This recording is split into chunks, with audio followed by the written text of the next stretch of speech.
Change your perspective. See clearly, think differently, live fully, the yaw window above the bakery. Clara had lived above the bakery her entire life, yet she never once baked a loaf. The scent of cinnamon and fresh bread curled through her shutters each dawn, but to her, it was not sweet. It was a reminder of everything she'd missed. While her sisters married, traveled, raised children, Clara stayed, first to care for her ailing father, then to manage the ledgers, then, simply because staying had become a habit dressed as duty. From her window, she watched the world like a painting behind glass. People laughing too loud, living too fast, falling in love as if it were nothing.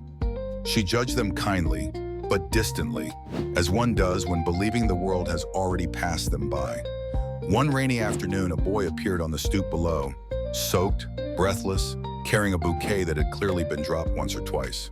"I'm looking for Rosa," he stammered to the baker, who shook his head. "She moved last spring," he said gently. The boy looked up, and for no reason at all, Clara ducked behind the curtain, but not before she saw his eyes, not wounded, just lost, as if he had rehearsed a scene that would never be played. That night, Clara couldn't sleep.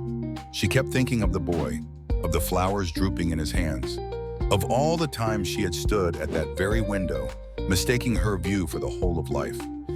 At dawn, she rose before the bakery's first bell. She wrapped herself in her father's old coat and walked, past the stoop, through the square, beyond the corners she had memorized from above. She wandered without aim. She saw the cracks in cobblestones, the way steam curled from cups, the joy in things she once thought frivolous. And in the mirror of a shop window, she saw herself. Not a woman left behind, but one still arriving. When she returned home, she opened the shutters wide and placed a single chair beside them. Not to watch, but to invite, she smiled and whispered, "The world was never smaller than my window. Only my view of it was." Then she lit a candle on the sill, not for light, but for warmth, and sat by it as if waiting for the next chapter to knock.